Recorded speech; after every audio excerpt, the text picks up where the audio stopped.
Good afternoon, everyone, or good morning or good evening, depending on where in the world you are. And thank you very much for joining us here at this side event led by the UK. This is Earth Observations at UNFCCC's COP26 event, which is a reflection and consideration of next steps for the geo community following COP26 in Glasgow. With the conclusion just 2 weeks ago, this side event is going to provide an immediate and current reflection of how EO supported the narrative and goals of the UK presidency and where the future opportunities lie for enhanced global cooperation to enhance the contribution that GEO can make to climate science.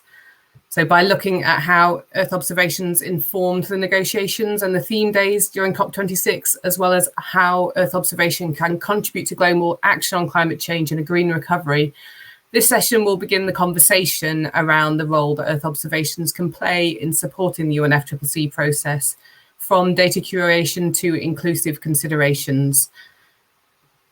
Just to go briefly through the agenda, I've just introduced, we're going to have Professor Gideon Henderson, who's the Chief Scientific Advisor of DEFRA, giving a brief reflection.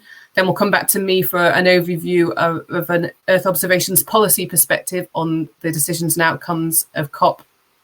And then we'll go to Nigel Fox from NPL, talking about truths. We're going to have Dr. Murray Collins, the CEO of Space and Intelligence, talking about a case study on peatlands. And we have Dr. Gwar Jones from the Joint Nature Conservancy Council, talking about Earth observation to support adaptation, loss and damage. We'll have some time for questions and then a short break for 5 minutes before we move on to part 2 of our agenda, which will be a panel discussion with Brian E. Turner from Space for Climate, David Henderson from the Ordnance Survey, and Professor John Remedios from the National Centre for Earth Observation. I'll collate the questions to the panel and then we'll turn back to Professor Gideon Henderson for his summary and wrap up of the session. So without further ado, I will hand over to Professor Gideon Henderson for his reflections from the COP. Thank you. I hope you can hear me okay. Yes? Can you hear me? Yep, okay, good. Thank you. Good, I can see that's looking better now. So apologies to be slow to start there. And thank you very much, Elsa, for the introduction. It's a great pleasure to join, do this GEO event and to reflect on the COP in general, but particularly on Earth Information Day. Earth Information Day at COP in Glasgow this year was on the Wednesday, so immediately following the 2 opening days of the World Leaders Summit, where many of the high-level announcements were made, and still attended at that point in the meeting by a lot of real global leaders. The day was billed as being a flagship about climate finance, one of the real important goals of COP this year. But the days are often multiple themed, and the Wednesday had an additional an Earth information focus to it, which I think proved to be extremely valuable and really brought together a really vibrant conversation. That conversation was formally arranged around 2 particular sessions, one of which in the morning was brokered by the UNFCCC as overall organisers of COP, and particularly by SUBSTA, their Science and Technology subpanel.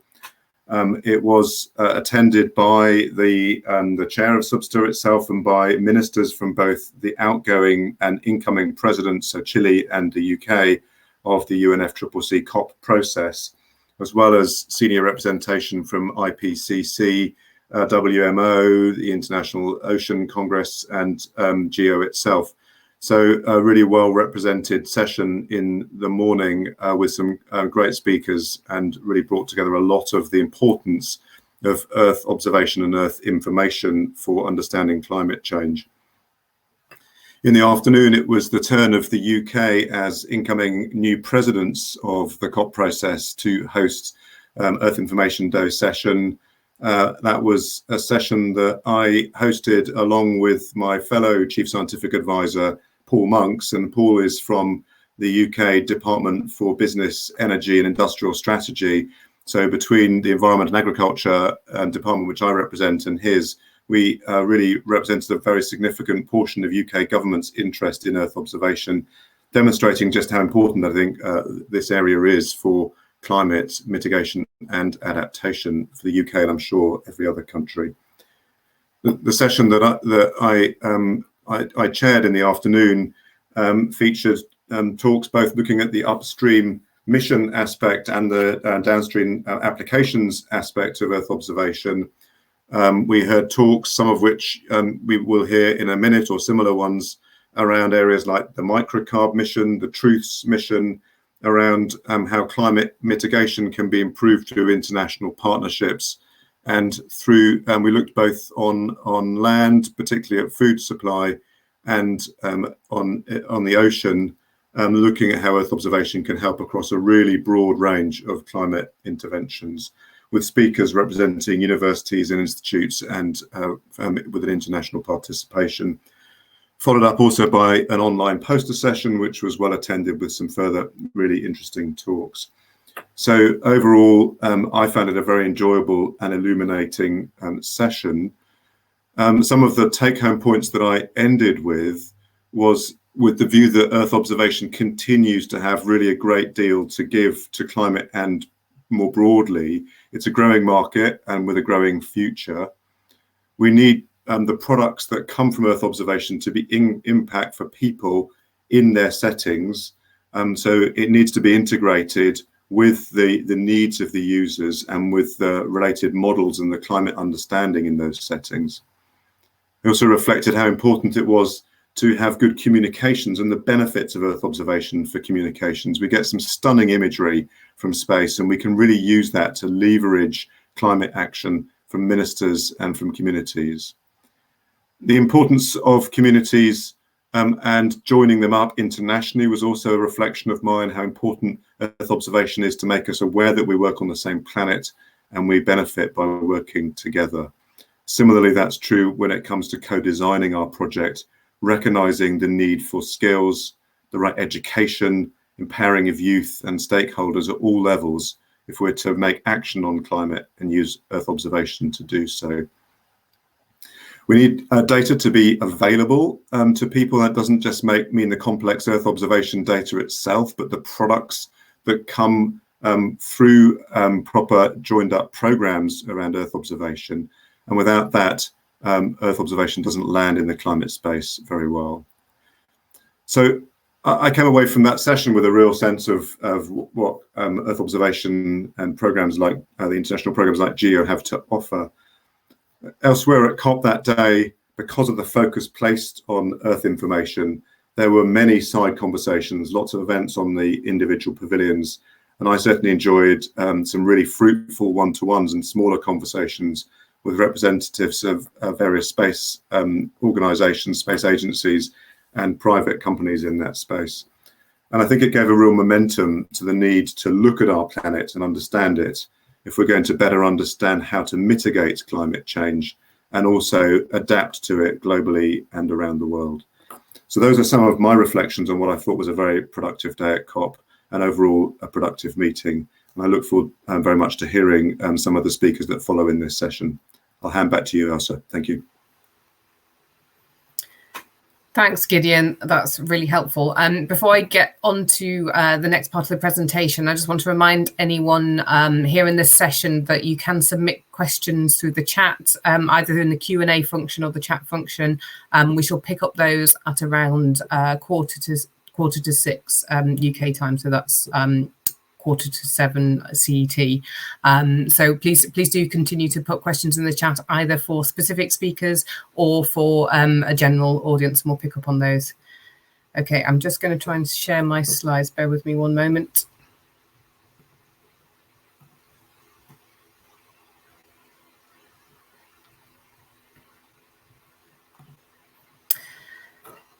Okay, so thank you for inviting me to present today. My name's Ailsa Stroud. I'm Head of Earth Observations Policy within the Office of the Chief Scientific Advisor. So that's Gideon's office within DEFRA, the Department for Environment, Food and Rural Affairs in the UK government. Well, the dust has barely settled on Glasgow, but we want to take this timely opportunity as part of the Geo community to reflect and begin our response to the UNFCCC COP26. The breadth of media has taken their own views on the COP outcome, but some key points that were achieved despite and in some cases because of the difficulties and the delay caused by the COVID-19 pandemic are set out here. So we have the global agreement to accelerate action on climate this decade, 2 weeks of intense negotiations, finally completing that Paris rulebook. And for the first time, COP has agreed positioning on the phasing down of unabated coal power.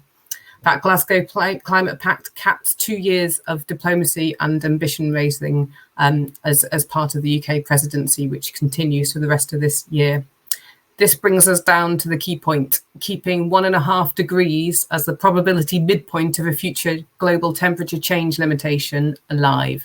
It is important to remember what that 1.5 degrees represents. So here's what our Prime Minister and the COP President further said about the outcome of the COP26. And I think you'll agree their tone is relatively measured and cautious, but really recognises that there are significant agreements that have been made. And the key piece now for all of us in the Geo community is to support enactments on those commitments. And that's what I'll be talking about today. So domestically, just before COP in October this year, the UK launched how it was going to enact on the change to the path to net zero emissions and how we're going to meet our nationally determined contributions.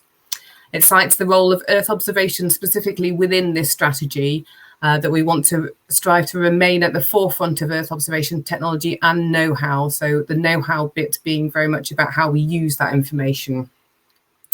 The strategy recognises how the pandemic has allowed a reset of some of our industrial processes and showed just how much behavioural change is actually possible with a coordinated incentive. This strategy is divided into our key polluting sectors in the UK. The ones in bold and underlined are the ones where our Department of DEFRA holds particular responsibility, as well as for adaptation to climate change as a whole. The UK government has demonstrated its backing to this strategy with a series of spending review commitments as well. Why do we need financial backing to these commitments? That's been covered very much in the previous session. So I'd urge you to go back and look at that session again if you haven't already done so. In addition to that 1 billion net zero innovation portfolio, we've got 75 million allocated through the next spending review to be made available specifically for DEFRA's sectors and including land use change and forestry, which I'll come on to a little bit later. So it's the role that Earth observation plays in our ways of ensuring ecosystem services and natural assets, how they are considered in any economic evaluation of a policy or programme of work, the natural capital and ecosystem assessment that makes it particularly important. Taking any environmental policy, be it to improve our water quality, to protecting priority habitats in the UK, you can see how we need Earth observation in combination with other tools and processes, such as historical data, models, dissemination and ground truthing to really understand what the objective of the policy should be, the other pressures that we need to consider, and crucially, whether those policies are working as they were intended to do so. So back to the COP. And one example of how the EO community can really respond to the challenge laid down and support those commitments made, we can think about the landmark pledge to end deforestation. So in this, over 100 leaders representing more than 86% of the world's forests have committed to work together to halt and reverse forest loss and land degradation by 2030 in their Glasgow Leaders' Declaration on Forest and Land Use. Looking particularly at the needs and opportunities within this deforestation pledge, we can see that the signatories committed to using their best efforts to tackle those commodity-driven deforestation impacts in their investment and lending portfolios by 2025. This commitment's focused on those sort of lion's share of agricultural commodities, be it beef, soy, palm oil, pulp and paper. The intention is to reduce deforestation-related risks while supporting transition to a sustainable agricultural sector. So within this, we can see Earth observation needs in understanding those terrestrial ecosystems and forests, the scrutiny of the environmental aspects of trade, and in building resilience and enhancing those rural livelihoods through Earth observation, and also providing sustainable pathways for incentives to promote food security and to benefit the environment.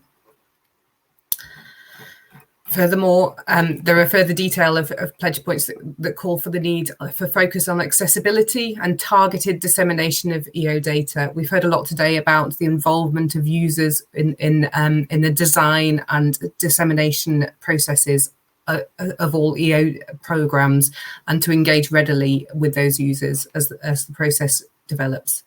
It also calls for support to financial policies, as discussed earlier in the Finance Anchor session.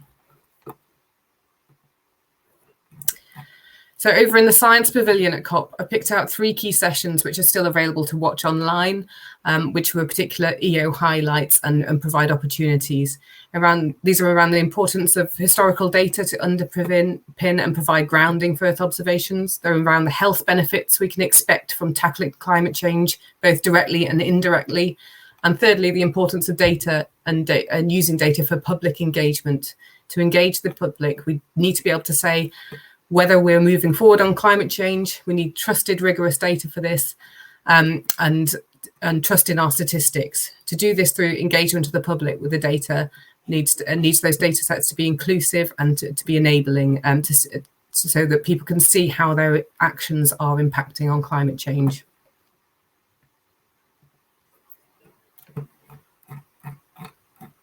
One of our key public engagement tools at COP was the use of a projecting globe, which I'm sure Bryony will talk about later, from a representation of Space for Climate. This was really successful in that people could interact with EO data physically and even overlay data sets on top of where they live, which really built their imagination and enthusiasm for the use of Earth observation. This was made possible by a Space for Climate initiative and UK Space Agency. And whilst we were there, we launched a joint funding initiative to the microcarb satellite mission with France, which will be the first European satellite dedicated to measuring atmospheric carbon dioxide all around the world.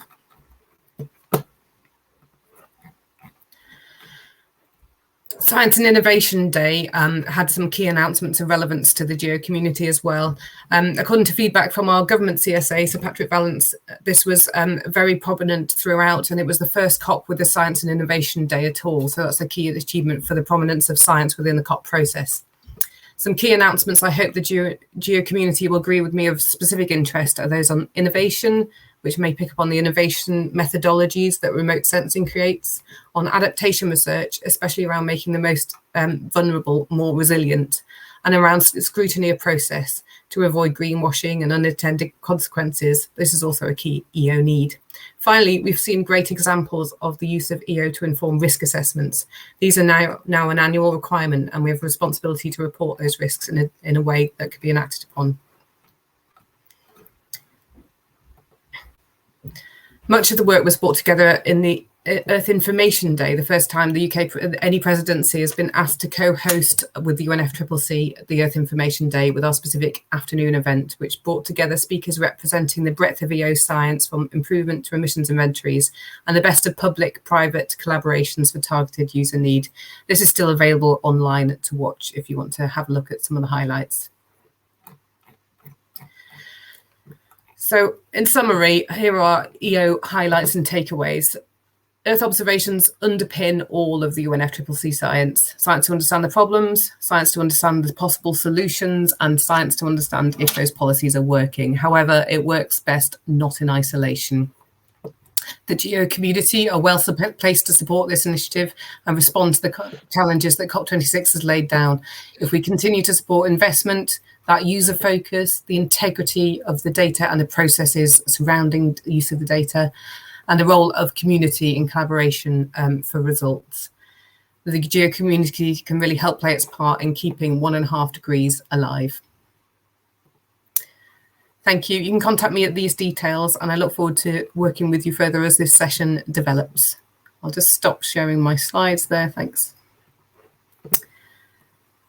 Okay, now I'm going to hand over to Professor Nigel Fox, who is a fellow at the National Physics Laboratory, to talk about Truths, which is a powerful story on data validation. Nigel, are you okay to share your own screen or slides, or will you be just speaking? I think they're coming up now. Oh, great, thank you.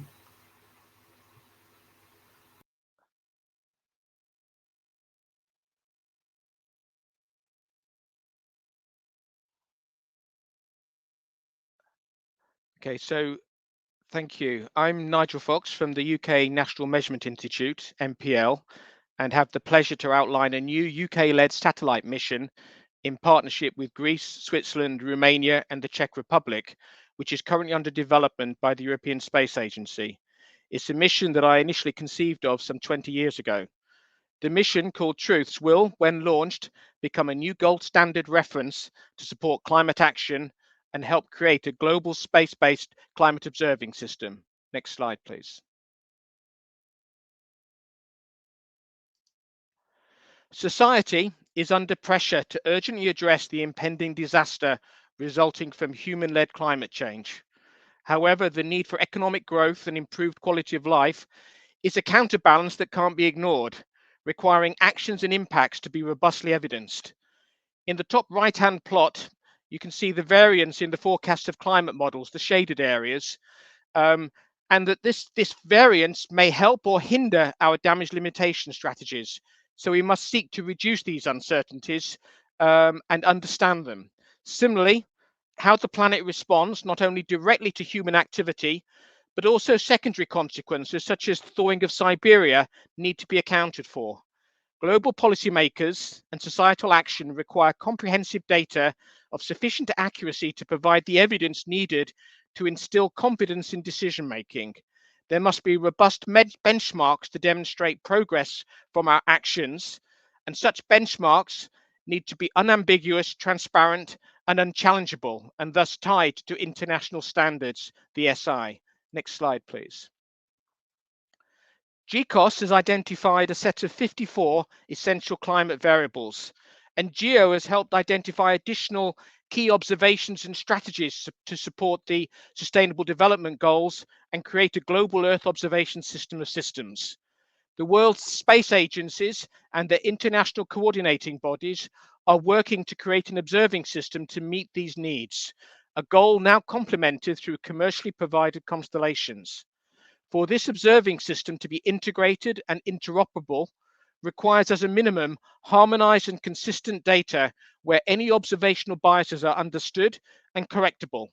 Space agencies have and continue to expend great efforts to ensure satellite data is robust and of good quality. However, the harshness of launch and the environment of space places a limit on what is currently achievable. New types of satellite with embedded onboard traceability to international SI standards, so-called SITSATs, like Truths, provide an opportunity to change this paradigm. Next slide, please. Truths measures spectrally resolved incoming and outgoing solar radiation reflected from the Earth, from the ultraviolet through to the shortwave infrared, globally and with a resolution on the ground about the size of half a football pitch. Its uniqueness stems from the unprecedented uncertainty of 0.3%, around a factor 10 improvement on other satellite sensors. This allows the creation of a benchmark of the state of the planet from which change can be measured in as short a time as possible. Its high accuracy capability can also upgrade the performance of the Earth observation as a whole, anchoring them to international standards. Truth direct and enhanced observations will deliver trustworthy data of unprecedented quality to support the three pillars addressing the climate emergency. Firstly, understanding of climate sensitivity and its response, the Earth radiation budget, and key parameters impacting climate models, for example, clouds, albedo, snow cover, aerosols, desertification. Secondly, climate action, where we can enable improved and consistent national inventories for net zero, for example, fossil fuel and other emission-like land use change, as well as natural land and ocean sinks. And thirdly, adaptation and sustainability, for example, food security, mitigating and responding to pollution, and helping investment decisions such as when and how high the next Thames barrier should be. Next slide, please. How does the Truth mission achieve its objectives and SI traceability? Well, TRUTH is an agile satellite hosting two main instruments. The Cryogenic Solar Absolute Radiometer, SAR, measures energy from the sun and provides direct traceability to international standards. And the Hyperspectral Imaging Spectrometer, the HISS, measures direct and Earth-reflected sunlight at high spectral and spatial resolution. The novel onboard calibration system ensures that all observations of the HISS are traceable to the absolute reference of the SAR.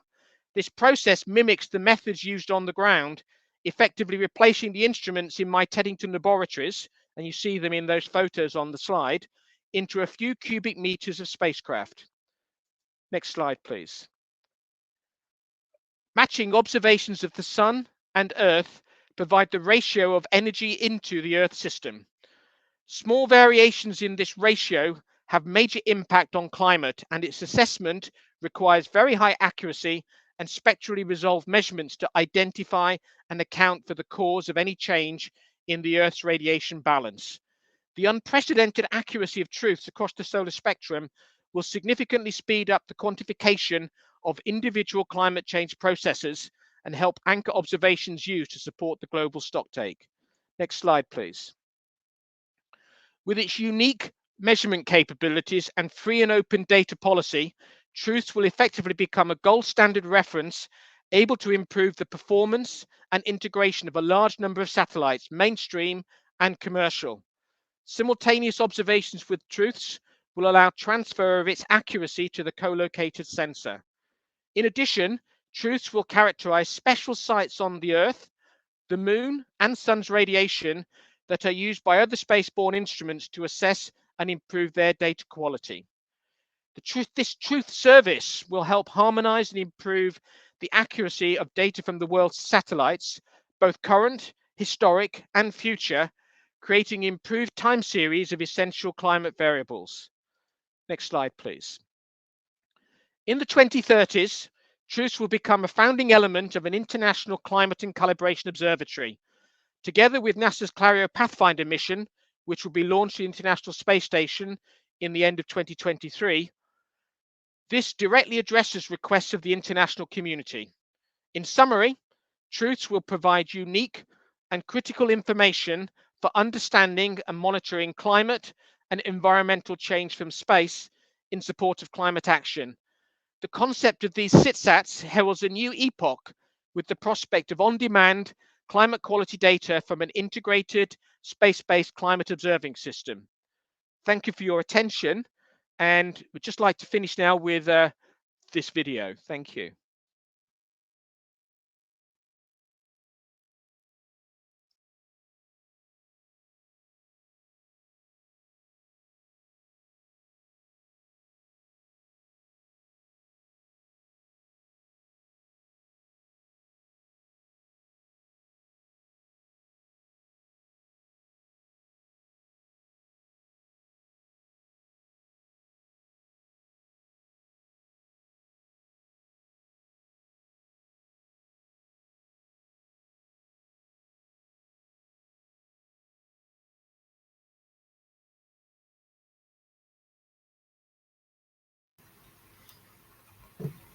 Hi, Nigel. Could you just pause the video? We're going to try it again, see if we can get the sound with it, if that's okay.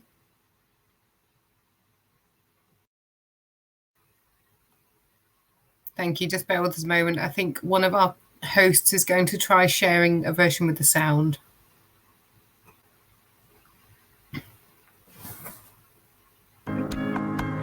That's better. Thank you.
Brilliant, much better with the sound. Thank you. It's very emotive sound. Thank you, Nigel. That's great. And thank you for really setting the scene for the next step in trustability and validation of data. I think that represents a really positive step forward as we think about how we ensure we stay one step ahead on the trustability scale of data. I'll turn now to Dr. Murray Collins, who's Chief Executive Officer and co-founder of Space Intelligence. He spent the past 15 years working on environmental technology projects, including camera trapping in Sumatra to measuring trees in Gabon. Dr. Murray is also a Chancellor's Fellow at the University of Edinburgh, leading the Space and Satellite Innovation Programme. And today he's going to be talking to us about, sorry, just bear with me a moment. He's going to be talking to us about a case study, particularly on peatlands as a form of nature-based solution, giving an overview of an ambitious space intelligence project using Earth observation data. So thank you, Dr. Collins. Can I hand over to you? You can indeed, and thank you very much for having me. I'm afraid that I don't have any emotive music at all, so I can't beat that presentation. Can I just check that you can see my slides? I could a moment ago, and now I'm seeing your screen again. Okay, fantastic. That's better. Is that yeah, working? thank you. Brilliant. So I'm the co-founder and chief executive of Space Intelligence. And today, talking about how we use Earth observation to support nature-based solutions in the context of peatland restoration. So who are we? We're a rapidly growing team based up in Edinburgh in the rapidly growing space tech hub. And we have a fantastic team of people working in Earth observation, analytics, and geospatial engineering. So a young company growing with big aspirations. And why to focus on peat? Well, it's this enormous store of partially decomposed organic material. It covers a fairly small proportion of the Earth's land surface, but contains about a third of all the world's soil carbon. So it's enormously important in terms of carbon stocks. However, very large areas are degraded or are being degraded. And so peatland restoration presents this huge opportunity to implement nature-based solutions to start to reduce the impact of emissions on climate change. So around 22 countries in the world, it's the main nature-based solutions opportunity. Here in the UK, peatland restoration is estimated to be around 95% of the nature-based solutions opportunity relative to around about 5% of trees. So about 80% of the peatland here in the UK is degraded. However, in order to be able to implement nature-based solutions, we require peatland mapping. We need to prioritise those areas to be restored and then monitor restoration activity over time. And so Earth observation is really the only way to do this cost effectively, consistently, and on a repeat basis. So what would that activity look like? Here's a picture of what's called peat reprofiling. When you have degraded peat, you end up with these large peat hags. The peat is exposed, it continues to subside, and all of the carbon contained therein is oxidizing, and that carbon is released to the atmosphere. So you need to decide where to do this and then monitor these processes over time to ensure they're successful. So we came up with this project idea, satellite technology for opportunity mapping and prioritization of ecosystem restoration, STOMPA. And this was a 3-month feasibility assessment, for which we were funded by UK Research and Innovation, Small Business Research Initiative. And we decided that we would focus on this fairly small 100,000 hectare site in Scotland, with the objective being to differentiate between intact and degraded peatlands, and then as a secondary aim to assess rates of change over time.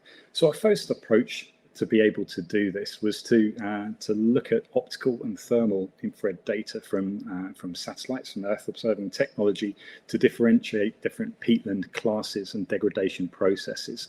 So in these images, you see on the left-hand side pools of water in intact peat, so where you still have a high water table.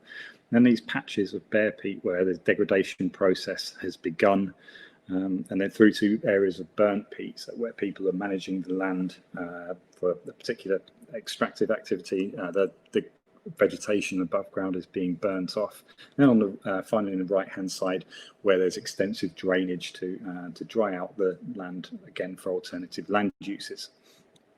And then using large amounts of Earth observation data and a machine learning framework, we were able to train an algorithm that was actually able to differentiate pretty well, we believe, the quality of the peatland at scale. And so the colour code differentiates broadly along the UK's peatland code classes, so differentiating between those areas in good condition through to poor, those areas which have been drained, and then those which have been burnt.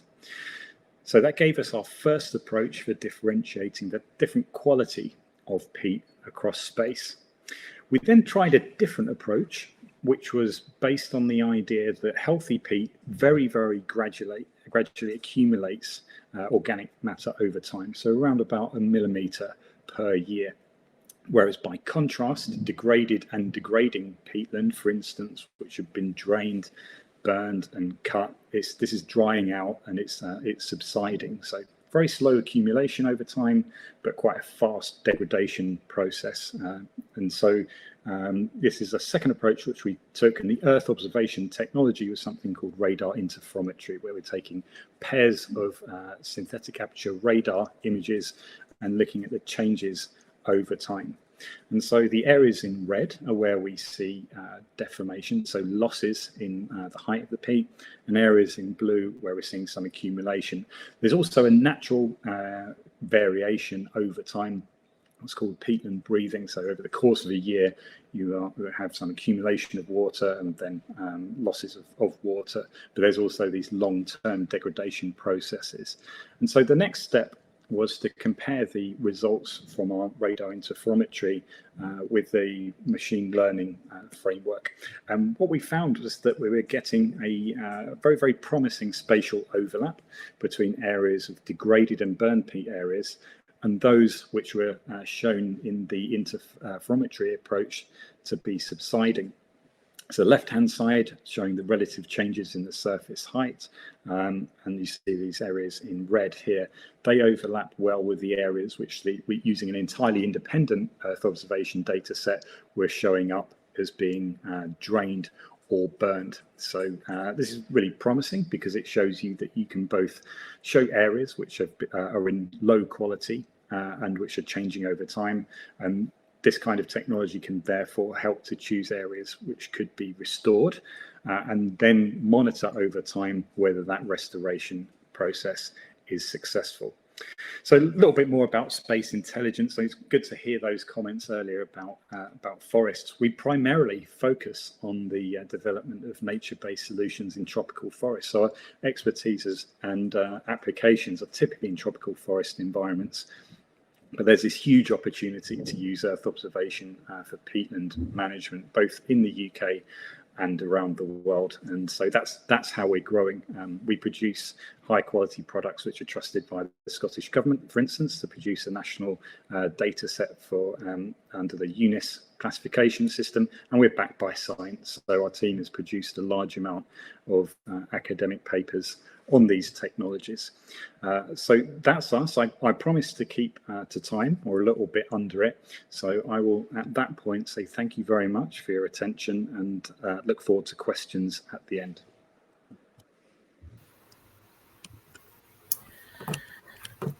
Thank you, Dr. Collins. I think that was a really useful example of how in the appropriate good condition our natural assets can be used as nature-based solutions to climate change and also support the finance agenda as well. So I'll turn now to Dr. Gwar-Jones and we'll take questions. I noticed there are some from Murray and chat, so we'll take those at the end where we have time. But we'll turn now to Dr. Gwar-Jones, who is a senior Earth observation evidence specialist in the Joint Nature Conservancy Council in the UK.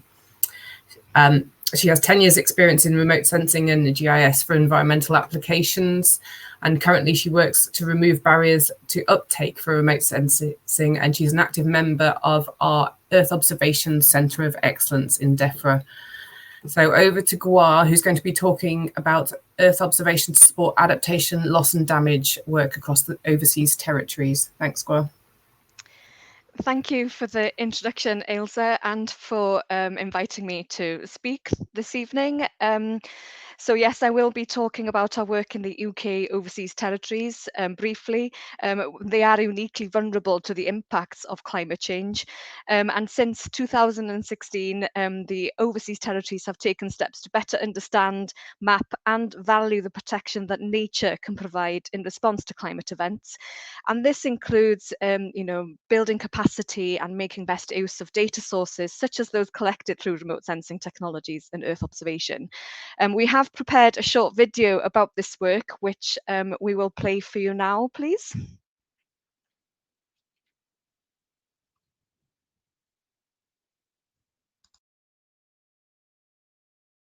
Our climate is changing, and this can impact the frequency and intensity of hurricanes, storms, and other events driven by climate. The Intergovernmental Panel on Climate Change, IPCC, has said that a global warming of 1.5 degrees centigrade means coastal populations, such as those in UK overseas territories, face a greater risk of adverse consequences. The UK overseas territories are spread all over the world and vary greatly in size, population, and wealth.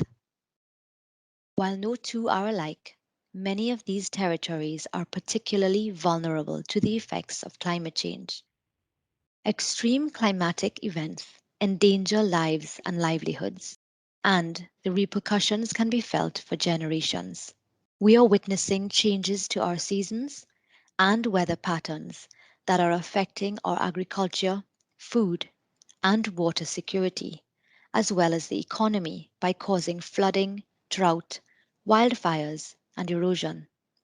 Rather than relying solely on hard engineering, such as building seawalls, to alleviate these increasing events, we can respect and value the natural defenses that the Earth provides for us by protecting, restoring, and sustainably managing these habitats and species. These habitats and species can provide what is termed nature-based solutions that can bring benefits to people, to our climate, and to our natural environment. In the tropical marine environment, coral reefs, seagrass beds, mangroves, and coastal wetlands are important examples of nature-based solutions. These habitats act as natural coastal buffers that reduce the intensity of waves caused by storms and hurricanes, helping to minimize damage caused to homes and livelihoods. On land, similar nature-based solutions can be deployed, such as native plants, to provide a natural fire break to wildfires and reduce soil erosion on slopes. Remote sensing and Earth observation technologies, such as satellites, can be used to map and monitor these natural resources and inform when nature-based solutions may be beneficial.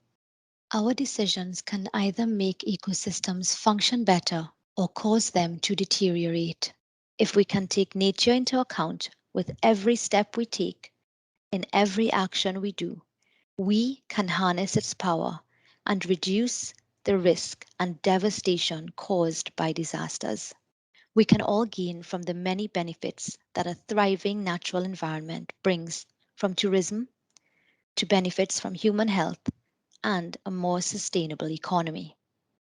In 2016, JNCC began a new program of work with the UK overseas territories to identify, map, value, and manage their natural resources to better understand the role that nature can play in the face of climate change and how this can be incorporated into disaster planning.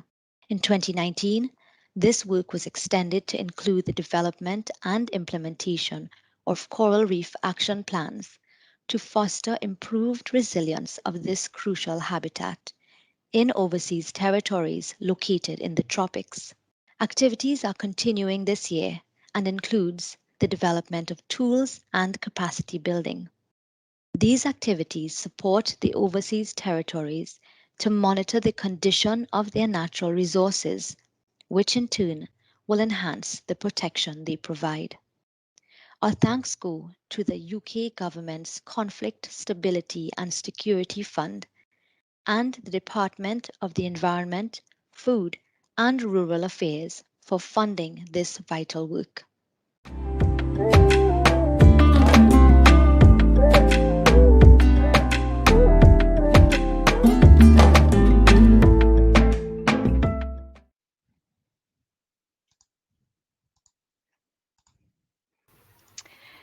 So I'm going to share my screen and just tie up or introduce the more Earth observation component to that work, if you like. So there's two main points I think I would like to make about the role of Earth observation in this work. So if you think about the policy challenges and the implementation of these policies, such as net zero, but also building resilience, there are two main questions that are commonly asked. And these are, how do we spatially target and prioritize actions? And how do we report and measure progress? And this is where Earth observation data and products can really make a difference, as they can provide frequent, high resolution data and therefore an evidence base for our land and some of our seascapes. So the power of Earth observation data is when you combine it with other data sources and information, because that allows us to model risk from hazards such as coastal and inland flooding, map the services of the natural environment provides, and monitor changes in the environment, particularly after events and the damage those events can sometimes cause, but also more importantly, the recovery. But these models also allow us to, interpret the future based on possible decisions that we may take in terms of restoration of habitats, for example. And then, of course, this allows us to give you a value on the services that the natural environment provides. After Hurricane Irma, for example, after we did all of these sort of work, it was estimated that if key habitats in all of the UK overseas territories that were impacted by Irma were restored to a better condition, then an average of $32 million worth of money could have been, of damage could have been avoided. Remembering, of course, that nature-based solutions like these are rarely sufficient as a standalone tool for resilience, but best coupled with things like early warning systems and built infrastructure. And we mentioned tools in the video. I just wanted to show you one of the tools that we've developed at JNCC just quickly, and to highlight that we need to make better use of large volumes of data available by making more of these tools accessible for people, especially people in decision-making roles. So this is a proof of concept that we built for the British Virgin Islands that allows others to carry out some of the modelling work we did, and including adding new information and data sets from Earth observation in particular, when that becomes available. And that's it for me. Thank you very much for the opportunity to speak this afternoon. Thank you, Gwa. That was a really enlightening presentation on particularly focusing on all of the sustainable development goals and how adaptation really supports those at the same time as building resilience for communities in response to climate change. Thank you for that. Now, what I'm going to do is, because we started a couple of minutes late, I'm going to take Chair's prerogative and bring together our questions over the short break time that we had planned. So we'll continue for another 5 minutes with questions. I see there's a couple in the Q&A and some of those have already been answered, but please do feel free to use the raise hand function and I'll come to you, or also similarly write any questions you have for any or all of the speakers to date in chat. So firstly, I'm going to turn to Murray and ask if you can address Gideon Henderson's question. Peat can be a source of methane as well as a store of carbon dioxide. Can you hope to see methane emissions from large peatland areas from new satellites? What a very good question. So yes, so we're focusing on differentiating peatland quality and then looking at those structural changes, and that we hope will tell us something about the the carbon stocks and the carbon losses. But as the questionnaire suggests, there are new technologies becoming available, for instance, from GHGSat, which may allow us to also detect the emissions profile of methane coming from these kind of environments. So certainly, yes, we've proposed a couple of different approaches to map out peatland quality and changes over time, but those aren't exclusive of other technologies, and we would love to integrate information, for instance, from GHGSat into the analysis of the performance of peatland projects over time. Thank you, and I can see some support to the in the chat for Sentinel 5P and Greenhouse Gas Sat in terms of monitoring methane emissions as well. Okay, can I turn to Gwa next? And another question from Gideon Henderson. What are the barriers to direct use of Earth observation data in the communities that you're working with rather than via governments? I think one of the major barriers is still accessibility. So although the data is free and open, the volumes of data that is available are now so large that you need a new set of architecture and infrastructures to be able to do anything with them, even though they're accessible. And a lot of people can barely cope to download an image in some of these communities. Because poor bandwidth, etc., is one of the issues that they're dealing with. But some of the territories are much more advanced, and I think there's the skill sets that they need are there as well. It's just the support in what information then can be brought out of Earth observation data sets in particular would be the barrier for those. So it's a bit of a variety from the accessibility to really understanding the potential from Earth observation data and everything in between. So the barriers are there for us too in the UK. They're not, unique to these countries, but some of them are more advanced than others. Thanks, Gwa. Okay, can I turn back to Murray for another question from Sophie Hebden this time at ESA. Murray, are you working with other data sets for investigating causes or drivers of degradation? So in terms of drivers, in the UK context, we had a very, very proactive and knowledgeable team of partners at Nature Scott in the Peatland Action Team, who provided us with on-the-ground information about the changes in peatlands. So if we are able to develop this project in the future, we would hope to develop that partnership. Indeed, that's our proposition for that program. In other parts of the world, we would take a similar approach. So my co-founder was part of the team which found the world's largest peatland deposit in Central Africa. And similarly, we would work with local partners were we to go on and continue to map peatlands in those conditions. So yeah, local partners are really, really useful. If anyone's got additional data sets which would help with this, I'd be very, very keen to chat. I'm Murray at space-intelligence.com. Thank you. Thanks. And I think we've got time for one final question from Paul Desanka, UNFCCC. I don't know if this question has a specific speaker in mind, so perhaps we might all want to have a think about this one. How well are we able to monitor operationally human or animal movements and other social activities besides the physical assets to assess impacts or losses, as well as displacement and also the ability of communities to rebound from a climate shock? I can give this a go. Go for it, Gwa. Ailsa. So naturally, it's very difficult for us with Earth observation data sets, to monitor humans and animal movements directly, although we can do this fairly effectively by proxy. So humans in particular, we leave a footprint behind when there's any activity, whether that's agriculture, urban expansion, whatever that may be. And those sort of movements we can easily track if they're done at a large enough scale. Animal movements are a lot harder to track with Earth observation data sets unless they're managed livestock or we know what animals are expected to be at what point in time.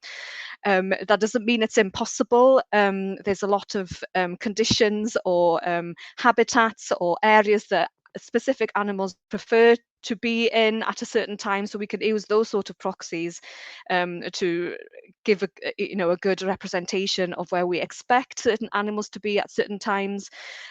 So I think direct measurements of those sort of movements are very, very difficult through Earth observation, but the possibility of what we can do through proxy is unlimited, I would say, especially with the improvements of sensor technology and the increase in frequency and high spatial resolution that we're getting from the commercial sector at the moment. Thanks, Gwa. Does anyone else want to have a stab at that question, or are we all content with Gwa's answer? I think she's covered it quite well. Okay, I'm not seeing any hands. All right, in the interest of time, I'm going to wrap up the question part of that first part of the session there, but please do continue those discussions in the chat part of the function. I can see there's a question that was posed that's already been answered in chat, and there's another one ready to be answered. So hopefully we can continue that conversation in the discussion. I'm going to move directly on to the second part of the agenda without a break because we started that a little bit late. So hopefully you'll forgive me on that and you can get your cups of tea or glasses of gin or whatever time of the day it is appropriate where you are there, and just move on to the second part of our agenda now, which is our interactive session. So I'm glad we've got so many people here now, and the numbers have been growing as we've been going on. We're going to introduce our panelists and have a discussion around our reflections on COP. What was the EO community's takeaway from COP? In particular, we're going to be focused on lessons and challenges. So first of all, I'm just going to introduce our speakers. Let me just get rid of that slide. Okay, so first of all, we've got Bryony Turner from Space for Climate. I'm going to introduce each speaker in turn and then allow them a chance to just give a 3-minute intro to what took them to COP and their basic reflections from it before we move over to questions for the panel. So our 3 speakers, first of all, are Bryony Turner, Climate Services Development Manager, Space for Climate and CEO. Space for Climate is chaired by the UK Space Agency and spans government, industry and academia, uniting those in the UK with expertise in space-enabled climate data and services. Bryony manages the group and has co-founded the Mesh Networking Facility for the UK's climate services community. Bryony has previously worked in the capital investment team at the Department for International Trade for the UK Climate Impact Programme, based at the Environmental Change Institute at the University of Oxford. And prior to that, she worked for over a decade in the built environment sector. She's a member of the UK Earth Observations for COP26 High-Level Working Group and is the Vice Chair of the CIBSE Resilient Cities Group and Steering Group member at the London Climate Change Partnership. So I'll go over to Bryony now for her 3-minute intro, and then we'll introduce the other 2 speakers. Thank you. Hello, everyone. Greetings wherever you are and whatever time of day it is for you. I'm here at Excel in London preparing for the MX show, which is focused on energy and net zero and climate action taking place over the next 2 days. So do excuse the background noise, but I'm here today to talk to you about some of the learning we had from our experiences on the stand and during events at COP26, and particularly from the work we did with the Global Partnership for Sustainable Development Data with an event called In Space We Trust, Powering Inclusive Local Climate Action with Space Technology and Human Connections. And really, I guess what I'm going to talk to you about is this sort of service provision side, moving from a data product, from climate science enabled models and data sets to actually providing the service. We've already heard about quite a lot of the challenges and the ways they've been overcome by our past speakers. I guess I wanted to reflect on that sort of accessibility and what comes with actually providing a service. One of the things we haven't yet talked about and is really important is about data sustainment. It's one of the reflections we've actually had back from our embedded researcher working with the group on Earth observations with the GeoGlam initiative.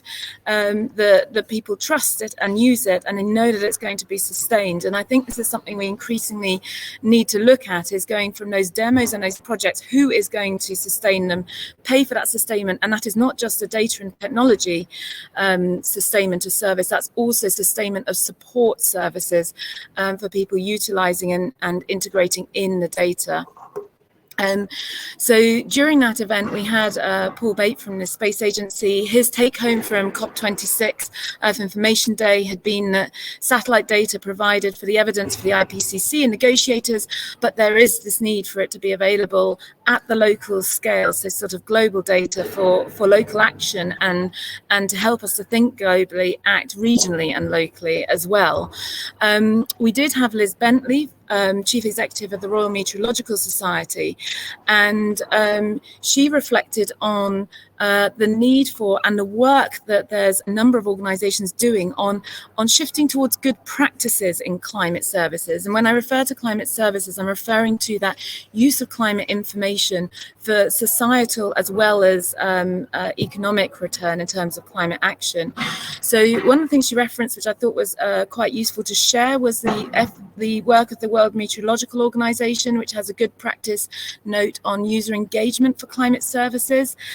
She also mentioned the work her own society are doing on a code of ethics to empower the community and provide a transparent framework to deliver climate information and services. And it's really important that she's sort of highlighted to do so in relation to alignment to action on sustainable development goals. And lastly, in my last sort of minute, I wanted to actually focus on some of the reflections we had from those on the ground. So for Indigenous groups and small local community groups, and particularly for the non-governmental organisations wanting to access and use the data, we did hear from an NGO in Tanzania, Cords, who work with the Maasai and other pastoralists. And they said they're struggling. They're really excited to make use of the satellite data. They can get how it can help them, particularly as they're really focused on regenerative land management. But how can they even access it and use it when they're struggling already just to have cloud storage for the data that they've collected in the villages locally? So we've really got to think about that data infrastructure access. Another reflection, just to share with you that came from that discussion, was thinking about possibly with some of these global climate data sets we've got, so say biomass, for instance, have we got an inherent unconscious bias or a sort of disproportionate focus because we've had a lot of effort and interest in forests, for instance? How else can that data be used in, say, savanna type environments, and how can we make it more accessible and perhaps more algorithms and more use of that? And lastly, just to reflect on the ethics side of it, we did have Gillian Chaser from the University of Leeds providing a climate ethicist saying, is climate action a public good? If there is unequal access, is it justified for climate data providers to choose who they give access to? So there's a lot to think about, and there was a lot more that came out of it, but I think that's enough of a taster for now. I'll hand over to the other panelists. Thanks, Bryony. Lots going on there to consider, and we'll pick up on some of those areas in the chat, in the discussion at the end. Thank you. I'll move on now to David Henderson, Chief Geospatial Officer at Ordnance Survey and a member of the executive team where he leads the development of Ordnance Survey's long-term strategy, including participation in national and international collaborations. David and his team work to make sure Ordnance Survey remains at the forefront of global geospatial industry while championing the unique role national mapping organisations play in resolving some of the world's greatest challenges. David is a geospatial professional and honorary fellow of the Royal Scottish Geographical Society. David joined Ordnance Survey in 2003 and has fulfilled a variety of technical and leadership roles, He's led the UK's delegation to the UN's Committee of Experts on Global Geographic Information Management since 2016 and is a vice chair of UNGGIM, the European Regional Group.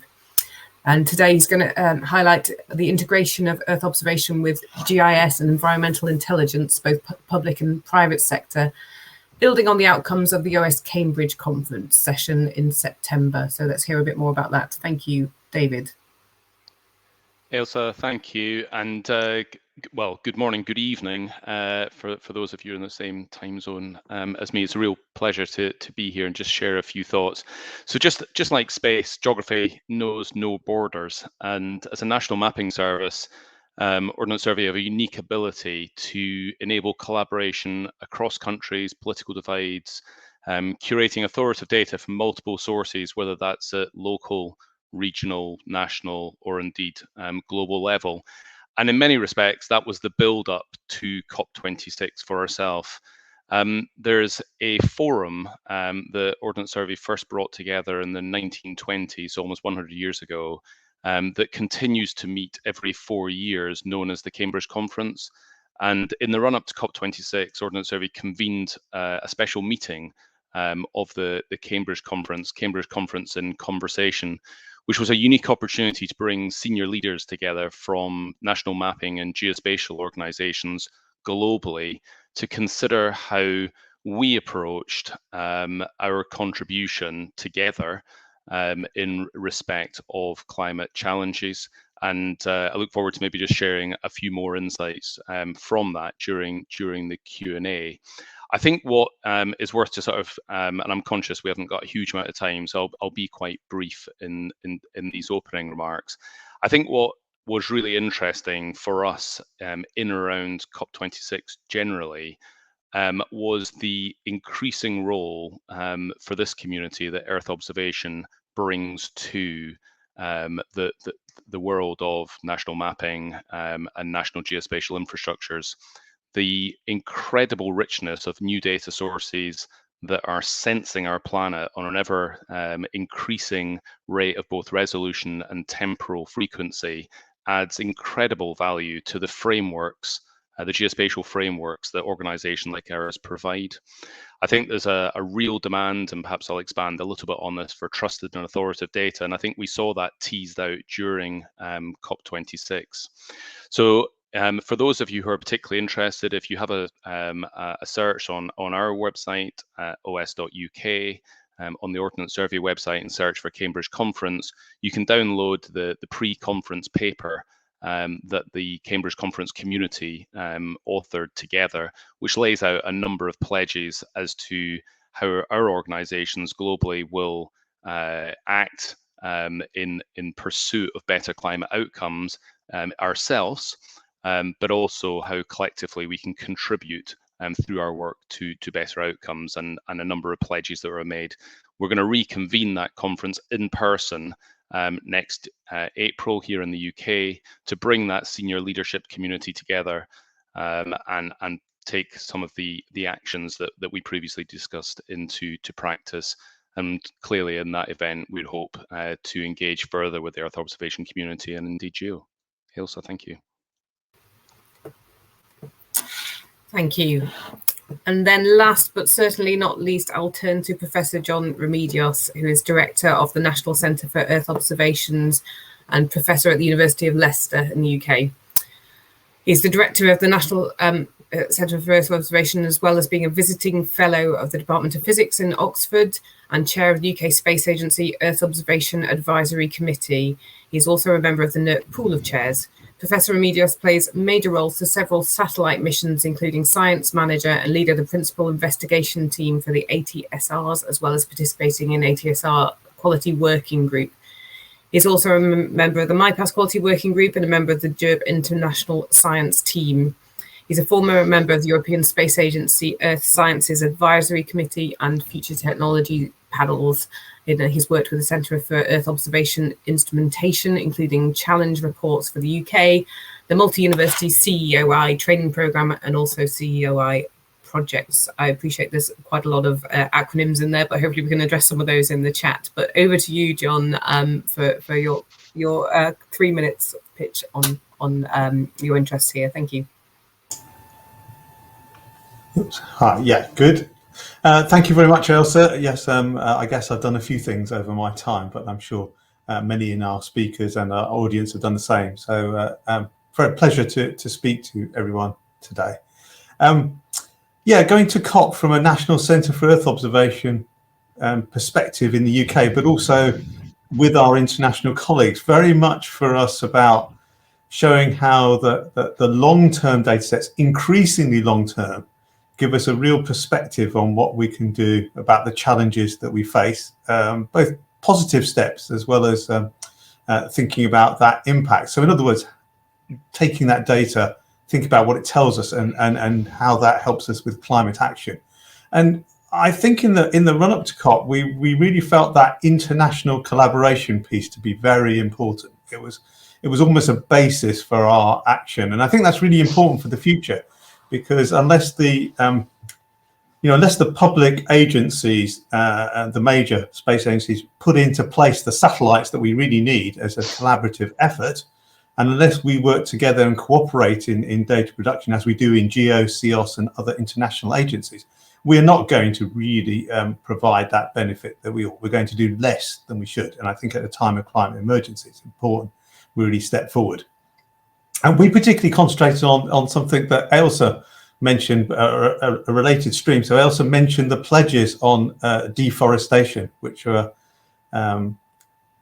significant in the fact that people made a serious attempt to sign up. But what really in effect we're recognizing with deforestation is in the carbon context that trees and forests actually matter as one of the ways in which we can take forward climate action.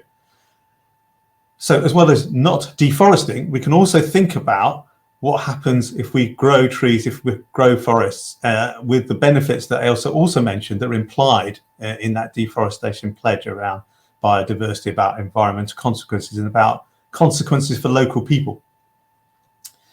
So we actually did a session at COP26 on forests and carbon, and what we were particularly focusing on was the value of actually obtaining quantitative biomass data on forests. So how much carbon is stored in forests, and how can we value that carbon storage? How can we look at growth in forests as well as damage to forests? So we saw the first examples actually of potential positive impacts on carbon dioxide from major reforestation programs. And we also looked at current and future satellite missions, which again really does echo my point about international collaboration. So we had people talking about with data from the JAXA ALOS PALSAR mission. We had people talking about the JEDI mission and its contribution from NASA. And we look forward to the future contributions of NISAR on the Indian and American side, and biomass on the European side, led by UK scientists. So these are all particularly important, as we have recognised in GEO. So the Global Forest Observation Initiative has been working on methods to help people value forests and trees for a long time. But we've also recognised that as well as the spaceborne component, we need to think about the ground-based component. And so I particularly wanted to welcome the GEO Trees initiative, where we are trying to set up a reference system for forests on the ground, where not only can we help to really focus and hone the climate quality data from space, but also local people and national governments can actually understand and quantify their forests for themselves. So it's a really important initiative. And I just wanted to close by, that question on challenges and actions. I think one of the challenges is to link our global ambitions on action to not only to local knowledge in terms of our climate data, but actually to local scientists and national agencies to really co-develop and use the full breadth of Earth observation information that we have. It's quite a challenge actually to do that, because that implies upskilling on all our parts. And also to interface to the commercial world where carbon and forests and offsetting and value for natural capital are also ongoing discussions and projects. So I'll stop there, but hoping that to address some of these issues in the future, and thanking all our speakers so far for very provocative thoughts. Thank you. Thanks, John. Some really interesting points in those introductions to pick up on. I would encourage anyone in the session to please do keep contributing to the Q&A part or the chat part of the discussion. I can pick up as we go along on questions there, or if you prefer to give an oral intervention, you can raise your hand as well, and I can turn to you that way. But firstly, I think I'd just like to pick up on the different perspectives we've seen here. We've got a difference in public, academia and industry and negotiations perspectives of COP26. Can I just open with some general questions to all three of you? What were the reflections you took away from COP26, and how does that impact on your thoughts of the future of where the community needs to turn next? Can I start with Bryony? Hi, Elsa. So what I came away with, particularly having been on stand, seeing Blue Zone delegates come through and members of the public, was that people are really, really interested in using the Earth observation data. They immediately want to go to their country, their location, see what's happening and what can they get hold of and what can they use. So I think this accessibility question that we've been sort of discussing in the session is really, really important. But I think alongside that, we need to have this work together as a community to really look at the data supply chain, really look at accessibility at every point of that data supply chain, and not just from a government perspective and policy use, but from that local use, how we're making things usable at local level. And alongside that, we need to really look at the capacity building, and that can include actually some quite basic training for access, and also about being able to develop the flexible and tailored sorts of capacity building solutions. That actually takes very skilled people, and that takes resource in people, not just technology. So for me, that was the take home. If we want these really important global climate data sets to be utilised, to be exploited to the best of the advantage after all this public sector investment internationally in them, then we have to be prepared to invest in people with knowledge and expertise to support others to access and use them. Thanks, Bryony. And David, same question over to you. Thank you. Yeah, and actually, without having rehearsed it, very, very similar takeaways to that that Bryony offered, actually. I mean, I think what I heard regularly, and we continue to observe in a number of, I guess, conversations related to sustainability, climate action, climate mitigation, is this absolute demand for trust and consistency in data, and at the same time to make that data widely available and interoperable. And I recognize within there's a number of sort of, I guess, could be perceived as relatively technical terms, but as Bryony pointed out, you know, these are important in the context of unlocking the value that some of these data sets can provide. So I think there is a real need for us as I guess as a geospatial Earth observation community to be really thinking about what needs to happen in order that the data we have can offer most value to end users and to the communities that are trying to use that. I think the other point, which is then quite behavioural, which I think just became a large part of conversations that certainly I experienced, was around collaboration. And whilst it's an easy word to kind of, I guess, offer, it seemed to really stand out as a theme that didn't just transcend sort of almost human behavior, but a recognition that governments working with private industry, working with individual citizens, NGOs and different community groups, whether again that was at local, regional, national or global level, need to work together. And the opportunity for, in our context, geospatial frameworks to kind of bridge, if you like, the connections between those communities is really significant. So I think for us, we're thinking really hard about the way in which we can help foster a greater sense of collaboration between communities in using data, and to make sure that we're not forging sort of project level, if you like, mentality at the expense of ensuring broad access to the insights that sit behind those data sets. Thanks, David. And then briefly, I'll go over to John before we get into some of the more detailed technical questions. Thanks. Yeah. So, yeah, I guess it was First of all, thank you to Bryony and David. They've said many of the points that I was going to say, so great. So briefly on my part, I guess I was struck partly by an analogy with discovering the ozone hole many years ago, which was a mixture of positive sense of, oh yes, there's something really interesting here, we're discovering something very interesting here, we're going to make some progress, and on the other hand, the sort of negativity of this environmental impact. And I think I was really struck by that at COP again, in the sense that yes, we've made a lot of progress, and I was particularly pleased to see some of the pledges coming out. But the real challenge and the real thing that I felt a lot of people were asking, certainly not just at COP, but away, back in our home countries, was, but can you tell me what difference this really will make? That is the sort of number one question. And as Earth observation scientists and as geospatial scientists, I think we've got a real clarion call to help answer that question. Well, we have been helping already, but people really want to know, is deforestation, is that working? And what we have in, how we prepare now for the next decade to 2030, and what we put into space for 2030 will be absolutely critical, I think, to helping people answer that question when they ask that in 2030. So I think there is sort of I think a real push there from the public to say, and what are you doing? Please tell us what is actually happening, how we're making progress. So forests, methane, carbon, different energy sources, whatever it is, there's a world out there for us to understand, measure, and inform on. Thanks, John. Okay, I'm going to turn to a question from Stephen Ramage next, from the Secretariat at Geo here. I'm not going to use his introductory remarks because I recognise that's for those closer to each other.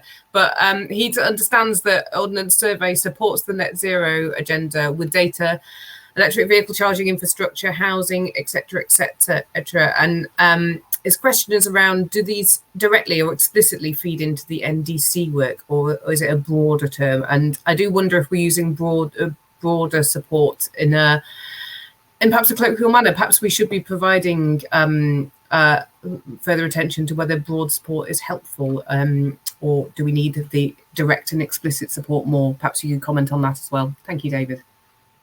Yeah, thank you, and thank you, Stephen. I think that's a great question, and it's something which I think probably every organisation similar to ours globally is contemplating, and I think it's one of the direct questions that I've been asked a number of times actually now, and we will take into the meeting at Cambridge Conference next April. I think today, and Stephen, you've set out a number of different ways where National Geospatial Agency data typically underlies a whole range of better environmental outcomes, drive towards sustainability, and indeed adaptation mitigation strategies. So if in case anyone hasn't sort of seen those, Stephen's listing out EV charging infrastructure, housing, utility networks, habitat restoration, etc. For many years, our data sort of underpinned response to events, whether that's something like flooding in the UK or natural disasters that are far more fundamental on a global basis. In terms of directly supporting UK NDC work, I think that's a really important strand. So today our data is used ubiquitously across UK government by a whole range of different policy departments, not least DEFRA here in the UK, and together with inputs from direct monitoring data, survey data, expert analysis, and a range of different data types. Our data provides the framework, if you like, through which we can consistently articulate some of those inputs. I think it's something which I think we have work to do, as a community, to ensure that those broad inputs are able to relate to one another, whether that's regionally, nationally, or indeed internationally. And I think we can probably do better to directly support that. But I would stop short of saying it's not our job to directly present some of that, some of those nationally determined contributions clearly. But I think we're acutely aware of the importance of the frameworks that we provide in order for that to happen, Stephen. And I think it's a great question and something which we should probably follow on up offline. I know you're interested in doing so. I hope that in some way addressed the question, Elsa. Thank you, David, and thank you to all the panelists. I think we're out of time to address specific questions now, but I think I would really value continuing a lot of these conversations offline, and I know this session will be recorded so we can reflect back and make the interlinkages where we need to do so. So thank you all for those really helpful reflections on the COP process, and I'll hand over back to Professor Gideon Henderson just to quickly wrap up our session so we can finish on time. Thanks. Thank you, Elsa, and I will try and be quick, recognizing that we're basically on time now. But I'd just really like to thank all of the speakers and the panelists today for very interesting views. Elsa, particularly thank you to you for bringing together this session and for chairing it. I loved your optimistic but realistic assessment of the outcome of the COP meeting. And drawing out how EO can be so essential to meet some of the objectives that were agreed there, like forestry, that others such as John came back to touch on, and methane, and perhaps also some of the agricultural goals that were made at COP. Nigel, the Truth mission, clearly so important for the high resolution and SI traceability. Murray, it seems to me to have been a day full of peat. I've given a talk and a select committee presentation today on peat, so it was great to finish off with some more peat and see how well you can measure that from space. Gwar, is really good to be reminded of the importance of Earth observation for adaptation and for direct policy making. And then the panel had some really interesting insights. Not only David's sharing of a wonderful surname, making me wonder if you could trace Henderson density from space. It's only a matter of time before we can do that. But it was great to hear the diversity of work that goes across Earth observation from all four of you. And I appreciate everything we've heard, and appreciate the audience sticking with us, international audience sticking with us, and raising some good questions. Many thanks to everyone, and thanks to Geo.